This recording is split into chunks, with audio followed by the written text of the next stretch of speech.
When do we start calling it roster construction? When will you guys start seeing it that way? Well, explain it to me. Yeah, like I want more context into what you don't like with the roster construction. We don't have the goods. 2026. Everyone's drinking the Kool-Aid, thinking we had the third best defensive core in the league. Well, I would say it Everyone's was the still, first. you know, the world was divided on trying to manufacture Stuart Skinner into a Vezina caliber goalie, even though he's probably not. And Who is McDonough trying to Who say said that? Yeah. He gets paid 2.6. Well, you would always push the Skinner's a good goalie narrative. Like this is not this year.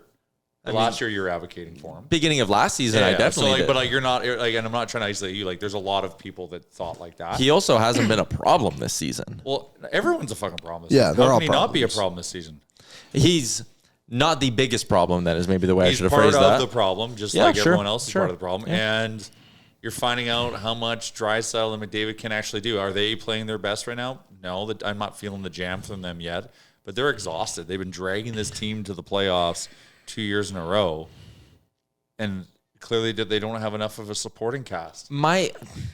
You think this roster is fantastic right now? I'm just saying, when do we call it? But okay, so my counterpoint to that would be, I'd be more concerned about the construction of this roster if guys were playing well and they were losing. But maybe this is the team. That's like we keep. I really hope. Like, you think this is the best Brett Kulak can play? I don't know. Maybe now this is where he's at. I don't know. Like it's the sample size is only getting bigger. Yeah. And the deficit in the whole, like the mushy middle of the NHL right now, like this season could. And I'm not trying to be an alarmist, but like this, and I think we already feel this, could be off the rails and not be able to be on repair relatively quickly. Like we have to come out of this soon. And if this team like is showing no indication right now that they can, I don't think. so is it? I'm not going to panic anytime soon because the league is so. But when will you call it that it's the roster and not like whatever this others, other 2026. I don't really want to put I don't really want to put a number on it. I just need to watch them and be like, oh, this team isn't it. But are they it right now? No, definitely not. But I also think it's because everyone is playing the worst they could possibly play. And I think we've seen many of these players play at a higher level in the past year than they're playing right now. Like Bouchard and Ekholm started the season poorly.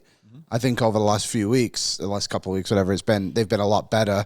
Like Nurse and Wallman, like Nurse is nothing special, but he's definitely not this bad. I feel like he's played a lot better. And I think this defensive group has a lot to show of what they're capable of doing, and they just haven't been able to put it together yet. But I think that's more of like, they're just playing bad. I don't think you're necessarily wrong on like Trent Frederick's not working out. But also for a guy to have one goal, that seems like he's just at the lowest of lows right now. I think it's more of a confidence issue than necessarily a roster construction issue. Like everything's just going wrong all at the same time. Collectively, like everyone's at a low. Yep. But the top six has been relatively fine. It even feels like an overstatement, but they're playing okay. You know what I mean? It's on the up. I'm not. I think it is. I think Podkolzin's playing good hockey. Roslovic's playing really good hockey. Savoy seems to be establishing Savoy's himself. McDavid and Hyman's Draisaitl are back. finding And themselves. what about the other 12 guys? Or Well, 6 yeah. guys? Well, no, 12 because I think you can lump the blue line Yeah, into it. me Yeah. too. Here's why. Like They can only drag the rest of the team so much. So if the rest of the team is duds,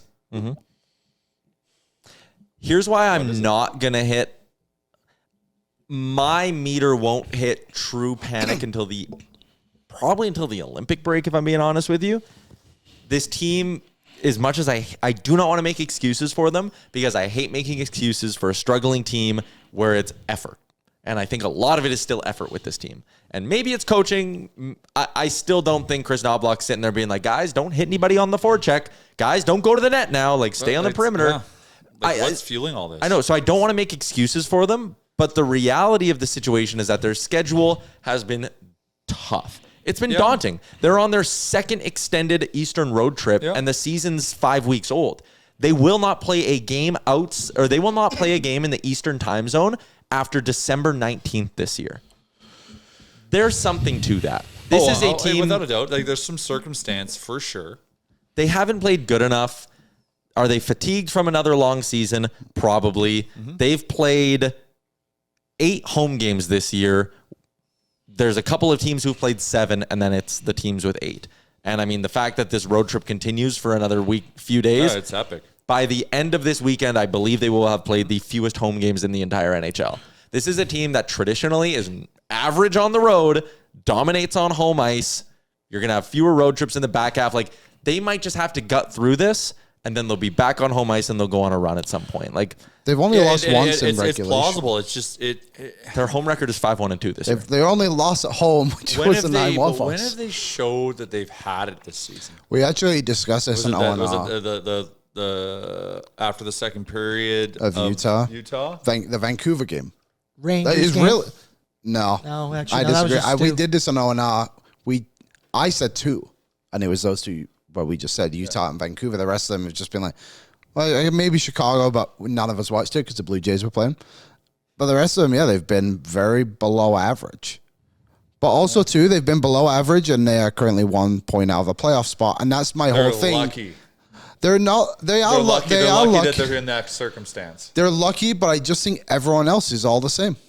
Like, and I don't Which is watch scary. many other teams. I just look at the records for the most part, and it's just like, if they win tonight, they would be tied for second in the division. Games played, all that. I get it. Yeah. But like, that's kind of the point, is like, they're slumping right now, and a lot of other teams have the same record as them in the last 10 games. Like, they're 4-4-2 in the last 10.